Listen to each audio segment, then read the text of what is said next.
Hey, what do you know? It's that time again. 10:30 S-Bill with me, Scott. Making an airplane here. We got it all covered. I glued through here earlier. Got these ribs glued on now. Now I'm going to take the iron, come back across it. You rub your fingers across this pinkered edge. Just feels a little rough. I'll take that iron and kind of melt it down and soften that all the way around. And then come back with some MEK where I spilled glue here and there and kind of clean it up. And then we'll go ahead and poly brush the top of this thing. Hope you had a great Christmas. We had a great Christmas around here, guys, in southeastern Virginia. It was a heck of a day. And had the whole family here.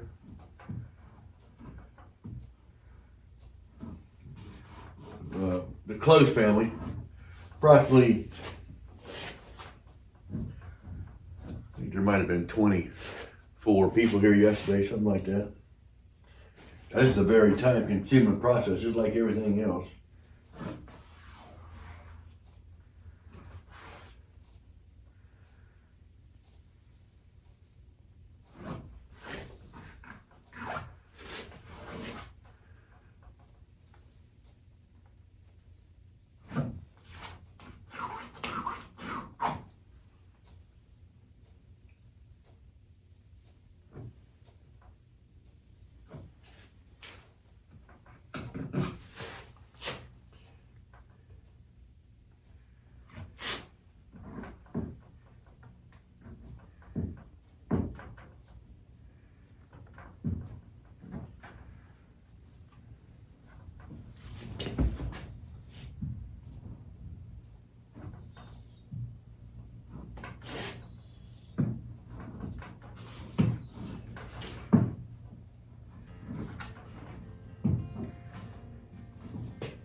Guess what?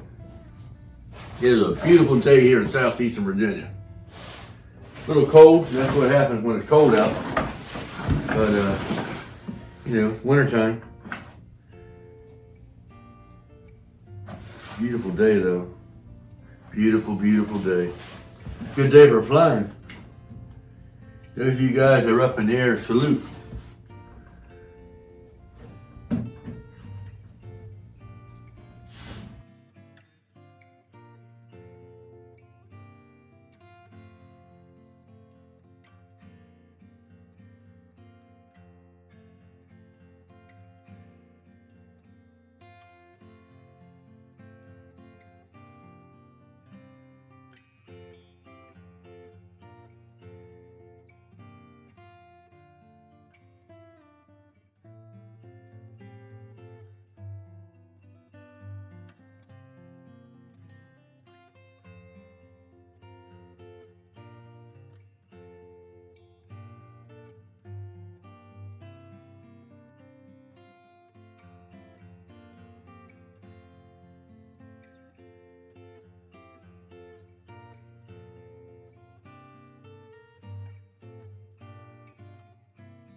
It got a couple spots poking through right here.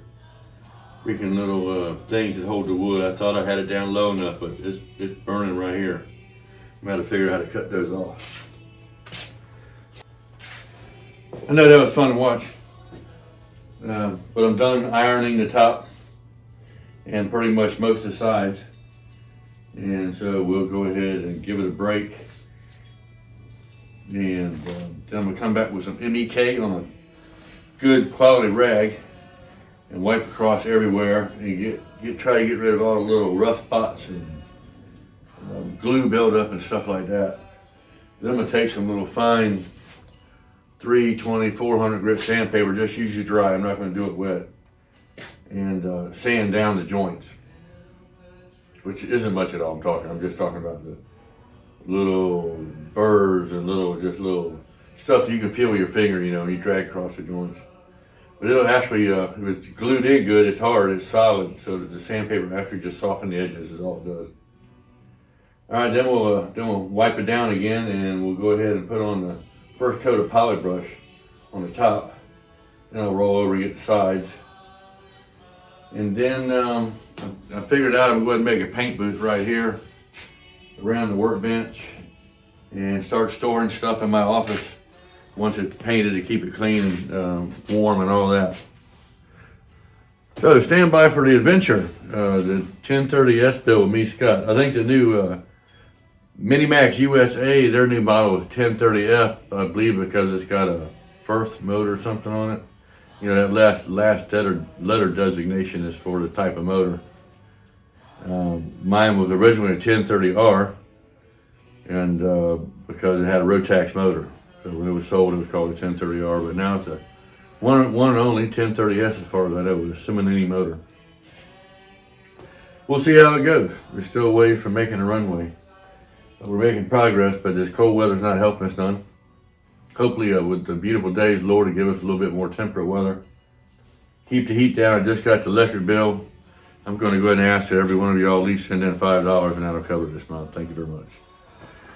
But yeah, I keep a donation bucket at my door today. I think I told you I got a bunch of kids. But thanks for watching. You know, we've got a new year coming up. And you know, I seen some other day that anybody that makes a New Year's resolution, about a third of them give up on it in the first week or so. You don't need to do a New Year's resolution to change your life and make it better. All you really got to do, keep looking up. Don't forget that's where the Lord and Savior's coming from. Take care. See you again next episode.